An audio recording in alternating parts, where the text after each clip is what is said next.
this is the Opinionated Woman, and welcome to my first book tag. This is the anti-TBR tag. I'm not sure who started it, but before I put this up, I will find a link down below. Gotta make sure people who create these cool ideas get the credit they deserve. So this is the anti-TBR popular books I won't be reading. I've been having a lot of fun watching these, so I was like, you know what, why not? I've got a bunch of opinions. So let me throw them at you. Right, so the first question is, an unpopular book everyone loves that you don't want to read. I'm already going to start off with something that people will hate me for, but anything in the Wayward Children series.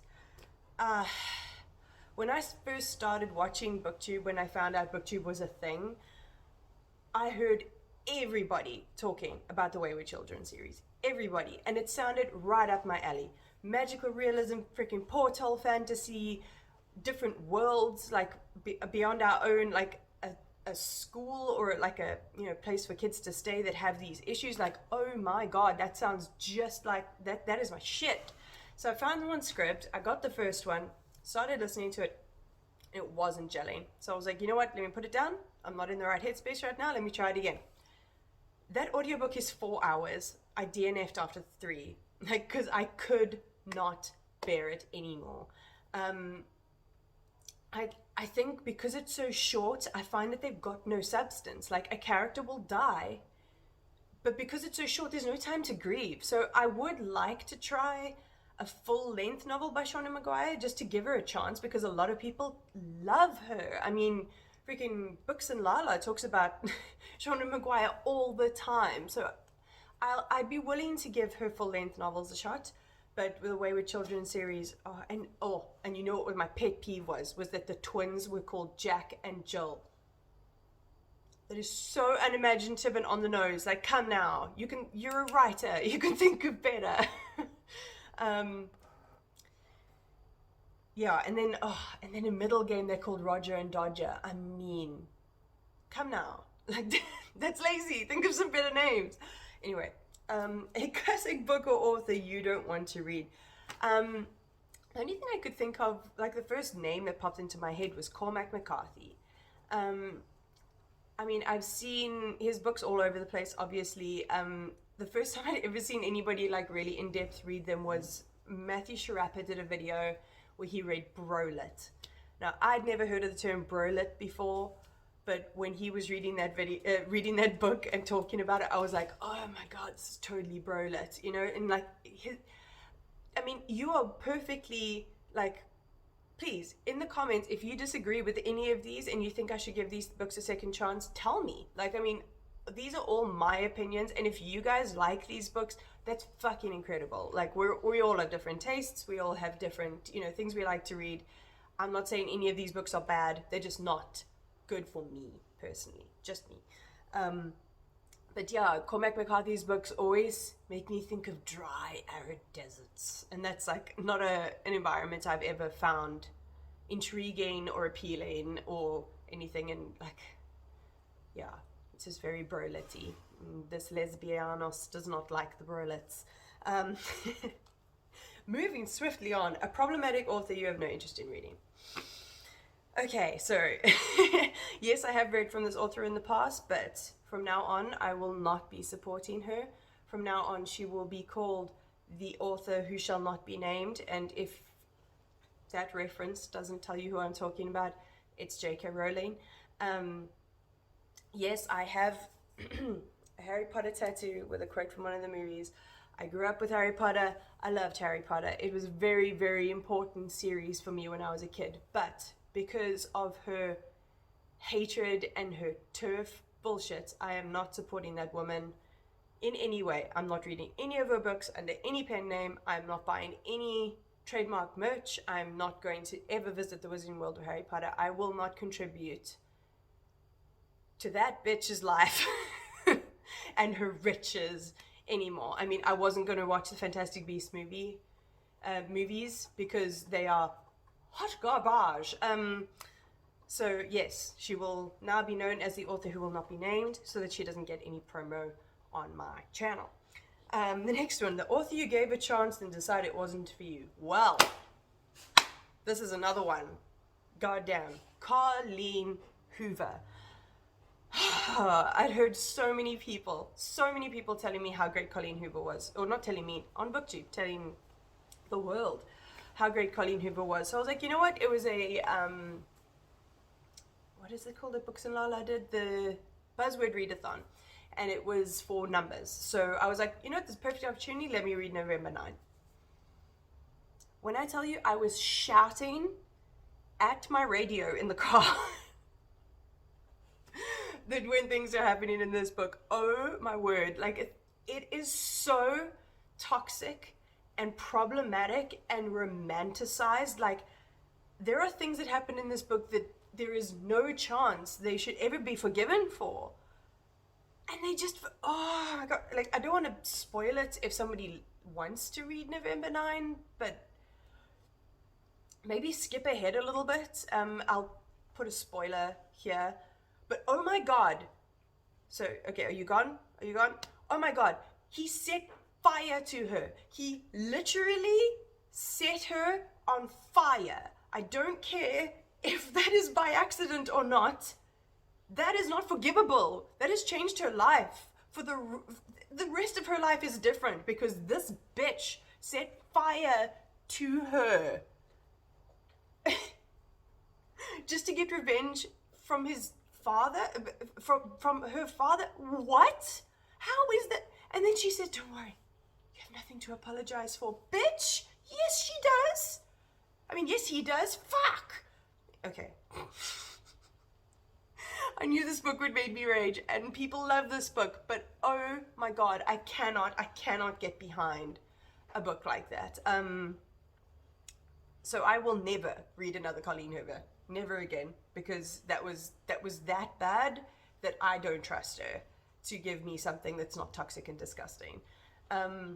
Also, if my lighting goes in and out, clouds. Right, let's go to something that's not going to make me rage. A genre you have no interest in reading. Now, I was going between hard sci-fi and historical romance. I have read some hard sci-fi that I've enjoyed, but it was Hitchhiker's Guide, so it's more like comedy. So I like sci-fi and, or soft sci-fi, or like, there's a good one here. Absolutely Remarkable Thing. That counts as sci-fi, and that's really good. So I'm going to go with your historical romance now. It's just, I get secondhand embarrassment. Like, the whole, like, bodice ripping kind of thing. Like, it's just not for me, and it makes me feel a little bit uncomfortable. But in contrast to that, I love watching videos by, like, Chelsea Doling that she hasn't uploaded in a while. I hope she's doing okay. Chelsea, if you ever see it, so I hope you're doing okay. And Riley Marie and Chandler Ainsley. She also hasn't uploaded in a while. Chandler, I hope you're doing okay. I love watching them read romances and, like, tell me about these wacky, like, absolutely out of this world kind of plots that are in these historical romances. Because, I mean, obviously, these novels are there for escapism, They're there to, like, disappear into a completely different world where this rake is going to come and, ravage you or whatever. I mean, some of the romances are a little bit problematic. The historical romances don't seem to be as problematic, but I love watching other people talk about them and how excited it makes them. I just like watching people get excited about the things they enjoy. So I don't want to read it, but I like watching other people read it. Just me? Do you do that too? Tell me.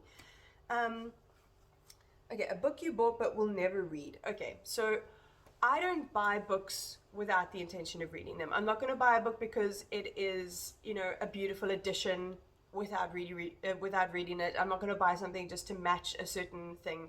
I think it's wasteful and I don't have the funds. But there is a pile of books here. Let me see if I can pick it up without dropping them everywhere. This pile of books is my donate pile.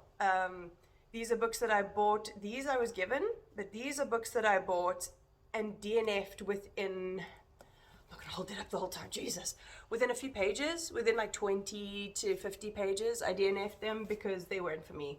So I bought them with the full intention of reading them, but never got around, but once I actually did read them, not for me. So that's fine. I can donate them.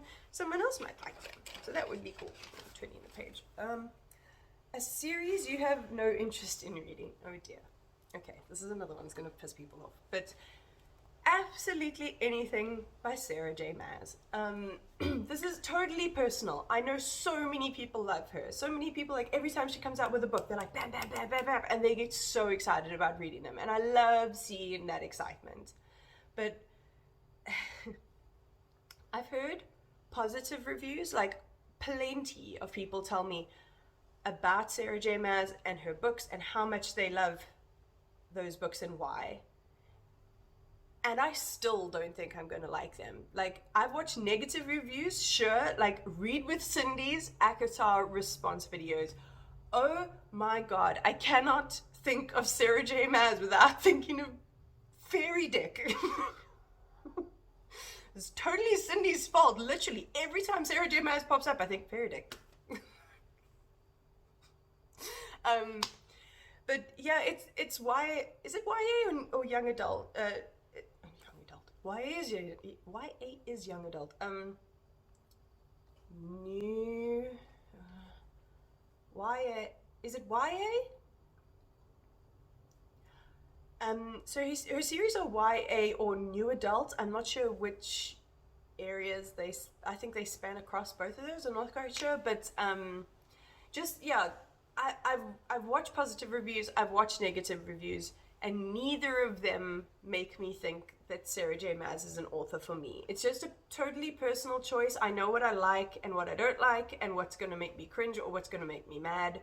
And there's a lot in Sarah J. Maas's books that they're just not for me. So she was on my TBR for a while, and then the more I heard about her, the more I was like, yeah, don't kid yourself. This author is not for you, love.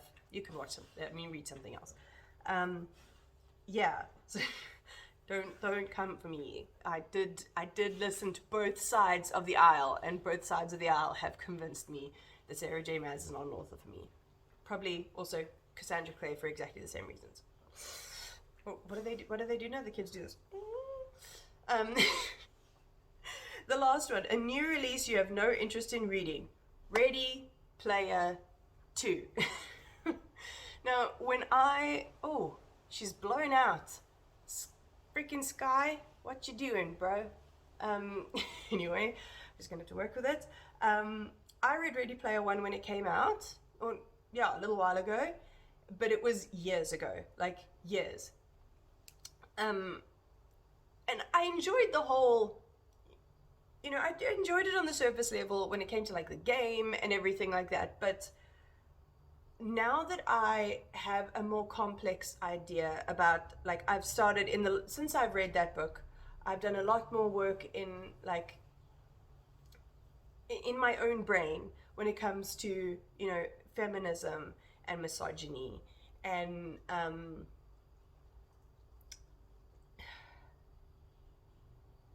old white men writing indulgent books about the period in their life that is obviously, for Ernest Cline, obviously the 80s were his peak, and he's not moving out of that peak time. It's the whole book is so misogynistic and toxic and self-indulgent. Before I came to this realization, I was excited to see the movie. Saw the movie. Trash fire. Absolute trash fire. The fuck was that? I will link below a video, because I knew I wasn't going to read Ready Player 2, so as soon as Amanda the Jedi put up a video, I was like, heck yeah, I'm there for it, because her reviews are so good about everything, and it may have a tiny little crush, but anyway, her video, if you're not keen like me on reading Ready Player 2, her video is really great and convinced me that I had made the right decision, because it looks like it's all downhill from here, lads. Okay, that's all. Those are all the questions. Right, so that was the anti-TBR popular books I won't be reading tag. Did you agree with me on any of these? Do you disagree with me on any of these? Let me know. And if you really so wish, convince me to change my mind down below. I'm an open-minded person. I will be willing to give something a go if someone tells me. So if you liked what you saw, please do hit the subscribe button, the little bell, and maybe give me a like if you liked it. If you didn't like it, don't. Whatever. You just hurt my feelings. So anyway, be kind to yourself.